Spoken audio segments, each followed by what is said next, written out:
যাক, এই প্রথমবার আমার জীবনে খুশি আসতে চলেছে, তাই আমি শান্তিতে নিজের পছন্দ মতো রান্না করব। শালিনী খুশি মনে রান্নাঘরে গিয়ে যা দেখলো তার আশা ও কেন কেউই করতে পারবে না। ও দেখলো যে রান্নাঘরে উনুনই নেই। এ কি, রান্নাঘরে তো উনুনই নেই, আর উনুন ছাড়া আমি কি করে রান্না করব? আচ্ছা, ওরা ভেবেছিল যে আমি উনুন ছাড়া রান্নাই করতে পারবো না। এবার দেখো শালিনী কি করে। এই বলে শালিনী সব সবুজ সবজিকে কেটে নিল। এই ডায়েটিং এর সবজি তো রেডি হয়ে গেল। এখন কথা হচ্ছে এটা খাওয়া হবে কি দিয়ে। ওরা তো ভাববে উনুন ছাড়া রুটি হবে না, কিন্তু সেই ব্যবস্থাও আমার কাছে আছে, দেখাচ্ছি। এই বলে শালিনী বাজারে গিয়ে অনেকগুলো ব্রেড কিনে নিয়ে আসে। মা, বাবা, আদিত্য, চলে এসো, খাবার রেডি। এই শুনে তিনজনই অবাক হয়ে গেল, কারণ তিনজনই একই ঘরে বসেছিল আর তারা শালিনীর পরাজয়ের জন্যই অপেক্ষা করছিল। কি গো, তোমরাও কি ওটাই শুনলে যেটা আমি শুনলাম? হ্যাঁ, তুমি যা শুনলে তা তো আমিও শুনলাম, কিন্তু আমি তো এই ভেবে অবাক হয়ে যাচ্ছি যে বৌমা উনুন ছাড়া রান্নাটা করলো কিভাবে কিভাবে করলো। বাবা, এটা তো আমরা বাইরে গিয়েই জানতে পারবো। তিনজনা বাইরে বেরিয়ে এসে দেখতে পেল যে খাবার টেবিলে মশলা দেওয়া স্যালাড আর তার সাথে অনেকগুলো ব্রেড রাখা আছে। ধ্যাৎ, আমার যে এই প্ল্যানটাও কাজ করলো না। যাক, তবে এই বাহানায় শাশুড়ি বৌমায়ের যুদ্ধটা তো বন্ধ হলো। উনুনও নেই আর শাশুড়ি বৌমায়ের যুদ্ধও নেই। তবে যাই বলো, উনুন ছাড়া বৌমা কিন্তু খাবারগুলো বেশ সুস্বাদু আর ভালোই বানিয়েছে, আর এগুলো স্বাস্থ্যের পক্ষেও ভালো। কিন্তু কেন এমনটা হলো? কেন ওই বাড়িতে উনুন ছাড়া রান্নার প্রয়োজন হলো? আর ওই রান্নাঘরে কি কোনোদিনই উনুন জ্বলবে না? এটা জানতে হলে আমাদের এই গল্পের একটু আগে যেতে হবে। শালিনী যখন প্রথম বিয়ে করে এই বাড়িতে আসে, তখন ও নিজের সাথে খুব সুন্দর একটা ওভেন নিয়ে আসে। দেখো বৌমা, আমরা তো পণ প্রথার বিরোধী, কিন্তু তা সত্ত্বেও তুমি নিজের সাথেই ওভেন নিয়ে এসেছো, তাই সেটা চুপচাপ করে স্টোর রুমে গুছিয়ে রেখে দাও, কারণ রান্নাঘরে আমার পণের উনুন দিয়েই রান্না হবে। ঠিক আছে মা, কোনো ব্যাপার না। যতদিন তোমার উনুনটা ভালো চলছে চলবে, আর যখন ওটা খারাপ হয়ে যাবে তখন আমি আমার উনুনটা ব্যবহার করব। এই বলে শালিনী নিজের গ্যাস ওভেনটা স্টোর রুমে রেখে দেয় আর রান্নাঘরে গিয়ে শাশুড়ির ওভেনেই রান্না করে। যাই হোক, শালিনী রান্না করে যখন খাবার টেবিলে নিয়ে আসে, তখন আগে থেকেই ওখানে শ্বশুর শাশুড়ি আর আদিত্য বসেছিল। বৌমা, তোমার মা কি তোমাকে রান্না করতে শেখায়নি? এত সময় লাগে রান্না করতে? মা, তুমি আমাকে যা কিছু বলো, আমার বাপের বাড়ির লোককে কিন্তু কিছু বলবে না। আর রান্নাটা আমার জন্য নয়, তোমার ওভেনের জন্যই দেরি হয়েছে। এত আস্তে আস্তে জ্বলে যে কি আর বলবো। এত আস্তে আস্তে তো রাঘবও ডান্স করে না। কি ওভেন রে বাবা! এই, তুই দাঁত কিরিয়ে হাসছিস কেন রে? ও আমার ওভেনকে গালি দিচ্ছে আর তুই হাসছিস? তাইতে খারাপ লাগার কি আছে? বৌমা তো ঠিকই বলছে। তোমার ওভেনটা তো বেশ অনেক পুরনো হয়ে গেছে, আর এটাকে তো অনেকবারই রিপেয়ার করা হলো। তাই এবার না তুমি ওটাকে স্টোর রুমেই রেখে দাও, না হলে এই সমস্যার শেষ হবে না। সন্ধেবেলা শ্বশুর বললেন, বৌমা, বলছি এক কাপ চা পাওয়া যাবে? বাবা, তুমি আমাকে এরকম করে কেন বলছো? তুমি আমাকে অর্ডার করো, আমারও চা খেতে ইচ্ছা করছে। আমি তিনজনের জন্য চা বানাচ্ছি, আপনি মাকে ডেকে নিন।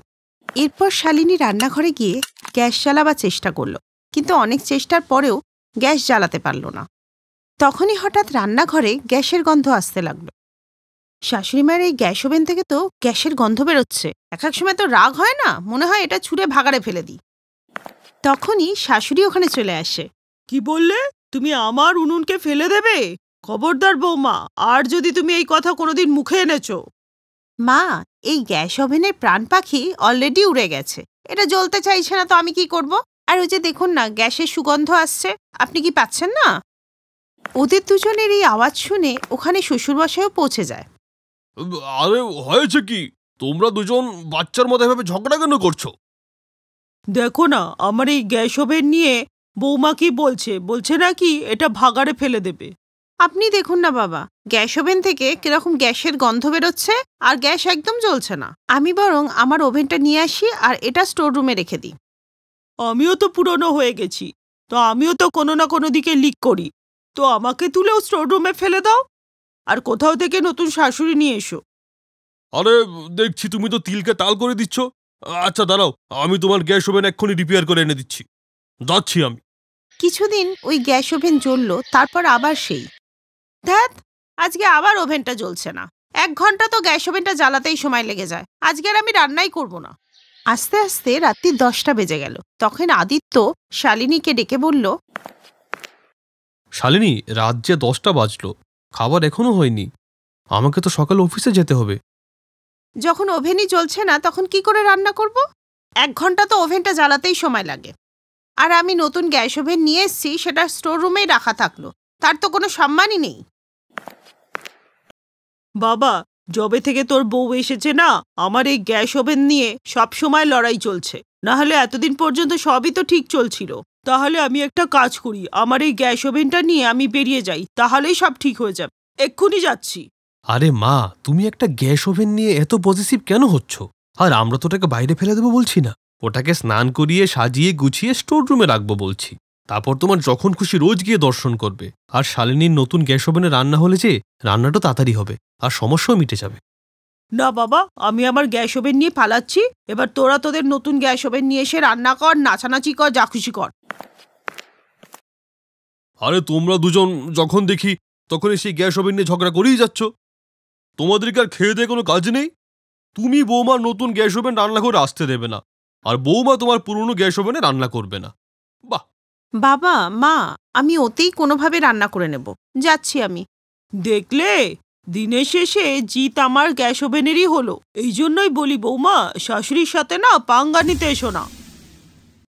আর শালিনী ওর মধ্যেই রান্না করার চেষ্টা করে। ও বারবার ওভেনটা জ্বালানোর চেষ্টা করলো, কিন্তু ওভেনটা জ্বললই না। তখনই হঠাৎ গ্যাস লিক করার জন্য শালিনীর আঁচলে আগুন ধরে যায়। আর সে ভয়ে জোরে জোরে চিৎকার করতে লাগে, আদিত্য বাঁচাও, বাবা বাঁচাও, বাঁচাও আমাকে। আদিত্য বালতি করে করে জল ঢালার কিছুক্ষণ পরে আগুন নিভে যায়। 3 দিনের চিকিৎসার পর শালিনী সুস্থ হয়ে বাড়িতে ফিরে আসে। নাও, এবার হলো তো তোমার শান্তি। সে তো ভালো, আদিত্য সঠিক সময়ে এসে জলটা ঢেলে দিয়েছিল। তা না হলে আজ বৌমার সাথে অনেক কিছু হতে পারত। এবার তোমার কি বৌমাকে ভগবানের কাছে পাঠানোর পরেই শান্তি হবে? বলো তুমি। বৌমা, আমাকে ক্ষমা করে দাও। আমার গ্যাস ওভেনের জন্য না আমার খুব অহংকার হয়ে গিয়েছিল। আজকে তোমার সাথে যা হয়েছে সেটা আমার সাথেও হতে পারত। আর কারোর জীবন নিয়ে খেলার অধিকার আমার নেই। আদিত্য বাবা, আমার এই গ্যাস ওভেনটা স্টোর রুমে রেখে বৌমার গ্যাস ওভেনটা রান্নাঘরে বসিয়ে দাও। এরপর আদিত্য ওই নতুন গ্যাস ওভেনটা রান্নাঘরে রেখে দেয়, আর সবাই খুশিতে দিন কাটাতে থাকে।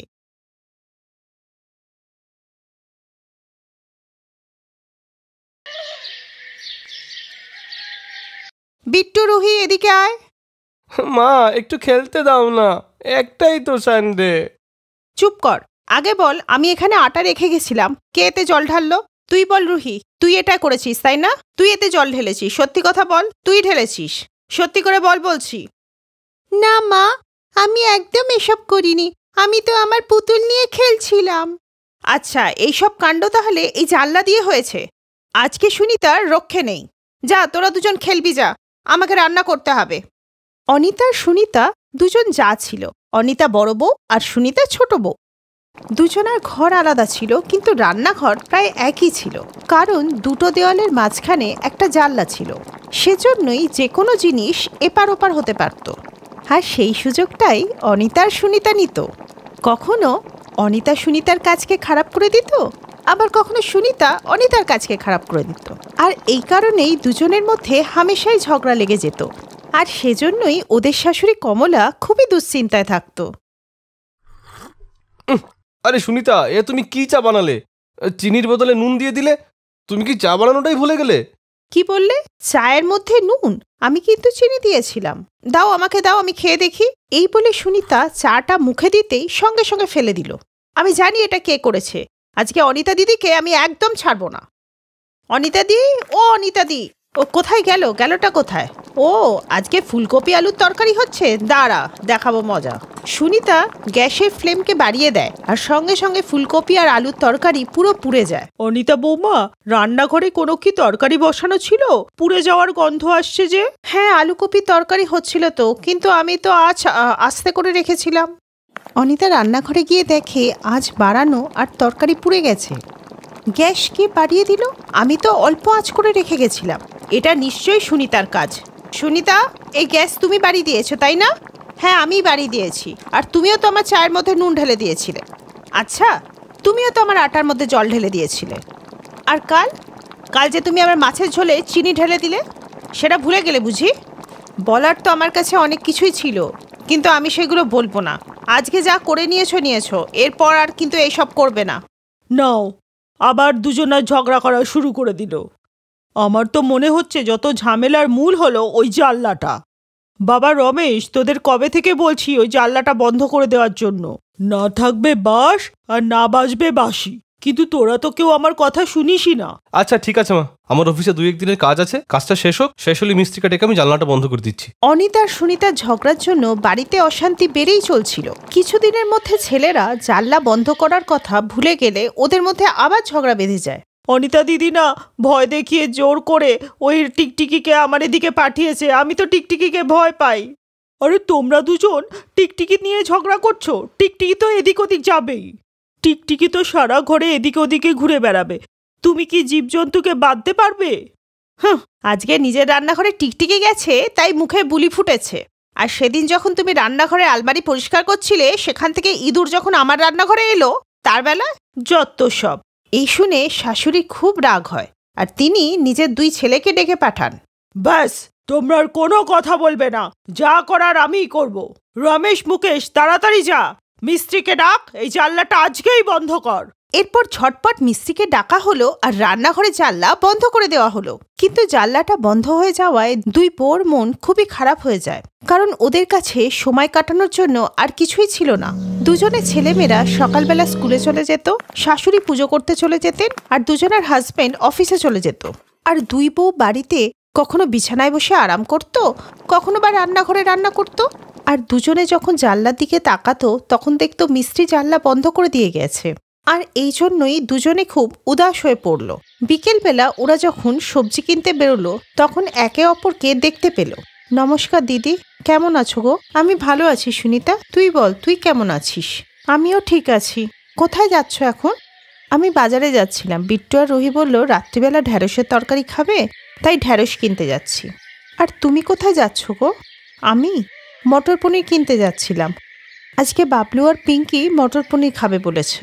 আচ্ছা, তাহলে চলো দুজন একসাথেই যাই। হ্যাঁ চলো, একসাথেই যাই। দুজনে একসাথে বাজারে গেল, কিন্তু বেশি কথা বলল না, কারণ দুজনের মনের মধ্যেই একটু সংকোচ ছিল। কিছুদিন আগেই তো এরা সারাদিন ঝগড়া করত, তাই কথা বলার বিশেষ কিছু ছিল না। ওরা বাড়িতে চলে এলো।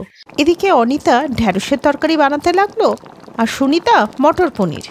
কিন্তু কিছু একটা শূন্যতা তো ছিল, আর সেটা হলো একে অপরকে দেখতে না পাওয়া। মা, কাকির ঘর থেকে মটর পনিরের গন্ধ আসছে।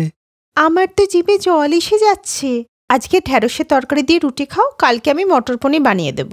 মা, ঢেঁড়সের তরকারি তো বাবলুরও খুব পছন্দ, আর তোমার হাতের রান্না হলে সে তো ওটা চেটে পুটে খায়। হ্যাঁ খায় তো, একটু কি দিয়ে আসবো? সে তোমার ইচ্ছে হলে দিয়ে এসো। এইদিকে সুনিতাও ঠিক এরকমই কিছু ভাবছিল। কি হলো মা, তুমি না বিট্টুদার জন্য মটর পনির নিয়ে যাচ্ছিলে, এখনো যে গেলে না? হ্যাঁ এই তো যাচ্ছি। সুনিতাও জানতো না যে অনিতা ওকে ঢ্যাঁড়সের তরকারি দিতে আসছে, তাই দরজা খুলে দুজনেই অবাক হয়ে গেল। সুনিতা তুই? হ্যাঁ দিদি, ওই বিট্টুর মটর পনির ভালো লাগে তো তাই দিতে এলাম। হ্যাঁ, আর আমিও না বাবলুর জন্য ঢ্যাঁড়সের তরকারি এনেছি, ওর তো এই তরকারিটা ভালো লাগে। একে অপরকে তরকারি দেওয়ার সময় ওদের দুজনের চোখে জল এসে গেল। রান্নাঘরের জানলা বন্ধ হয়ে যাওয়ার পর বাড়ির পরিবেশ একদম শান্ত হয়ে গিয়েছিল। এরপরে খুব তাড়াতাড়ি ওরা দুজনের রান্নাঘরের একাকিত্বটা অনুভব করছিল। আগে ওরা যেমন দুজনে রান্নাঘরে থেকে একে অপরের প্রতি খুনসুটি করে মজা পেত, কিন্তু এখন ওরা সম্পূর্ণ একা। কিছুদিন দূরে থেকে ওরা বুঝতে পারল যে লড়াই হলেও একসাথে থাকার মজাটাই আলাদা। দুজনে এটা বুঝে গেছিল যে একে অপরকে ছাড়া ওরা কতটা একা। অনিতার সুনিতা নিজেদের ভুল মেনে নিল আর প্রতিজ্ঞা করল যে ওরা আর কোনোদিন ঝগড়া করবে না।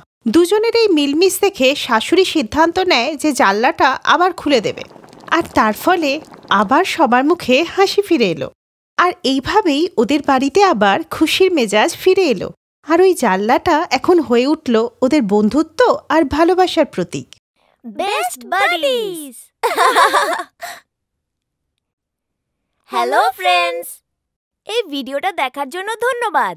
যদি এই ভিডিওটা তোমাদের ভালো লেগে থাকে তাহলে প্লিজ লাইক, সাবস্ক্রাইব আর কমেন্ট অবশ্যই করবে এই ভিডিওতে। আর হ্যাঁ, শেয়ার করতে ভুলো না কিন্তু। আরো অনেক মজাদার ভিডিও দেখার জন্য নিচে দেওয়া এই বেল আইকনটাকে প্রেস করো। দেখতে থাকো বেস্ট বাডিজ।